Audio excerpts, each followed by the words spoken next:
Herkese merhaba arkadaşlar. Bugün sizlerle birlikte Dolmuşçu Recep abi oynayacağız. Tabii oyun ismi Dolmuşçu Recep abi değil. Oh. Recep abi kes bıyıklar. Bu arada ismini söylemiş miydim? Neyse ismini değil. Kendi ismini yapıyorum. Smiler. Geç.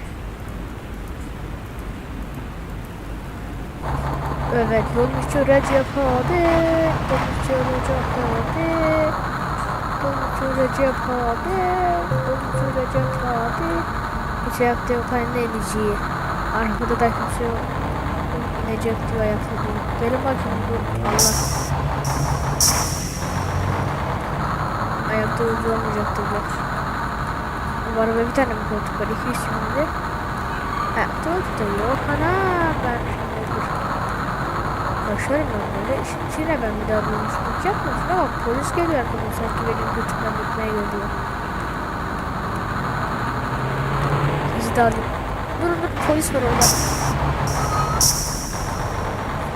Polis ve ayağa kalkanları dövecek misiniz? Aşağı. La havle ve la kuvvet ya. Ya gelme lan git. Çarparım ha git geri. Düz gitmiyor lan yol varmış. İnersen inemezsin burada polis var orada. Ya ne biçim polisin git solla beni ya. Polisin istediği bir şeye bak sollaması benim. Ha aşağı. Oh yarabbi ya Resulullah. Oy salak herif.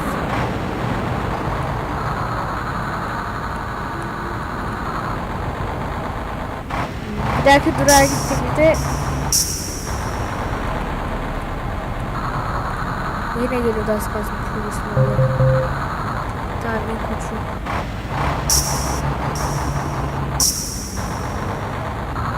Ya burada niye ki benzinciye mi geleceksin araba almak için ha? Senden polis. İşte bekle. Ne konuştum ben çenem vardı.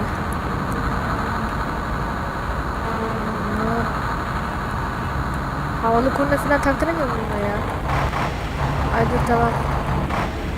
Şey taktıracaktım. Var ya böyle nasıl? Sesim o kadar güzel ki şimdi görmek istemiyorum sesimi. Ay. Bu arabada 10 tane koltuk varmış ha. Bu otobüs gibi lan.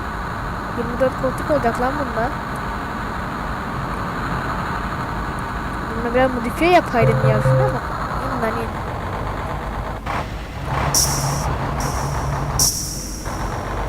Bir kişi zaten. Dolmuşçu Recep abi. Dolmuşçu Recep abi. Dolmuşçu Recep abi. Dolmuşçu Recep abi. Dolmuşçu Recep abi. Aha çevirme. Bizim ayakta kimse yok ya. Sen kimi çeviriyorsun ha? Otur aşağı bakayım. Sen kimseyi çeviremezsin bu saatten sonra. Şu saatten sonra. Ay salak çarpıyordum az kalsın götüme.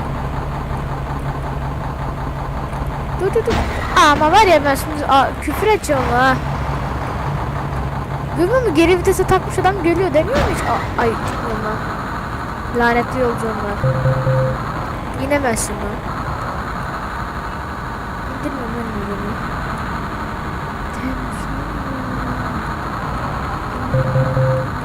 İnemezsin. Buraya geldik zaten. Oo.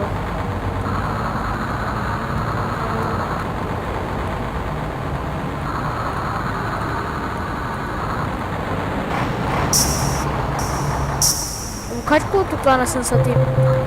İyi in be in.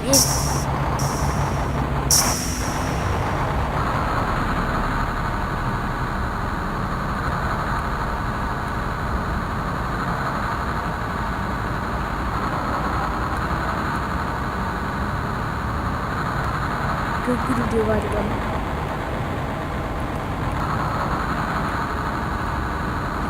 Ya bir Nostra aktarım mı oldu ya? Çok yavaş mı böyle? İn Allah'ın cezaları inin. Boşaldı nasıl satayım. Tamamdır, buraya geldik. Hadi herkes evine, köylü köyüne.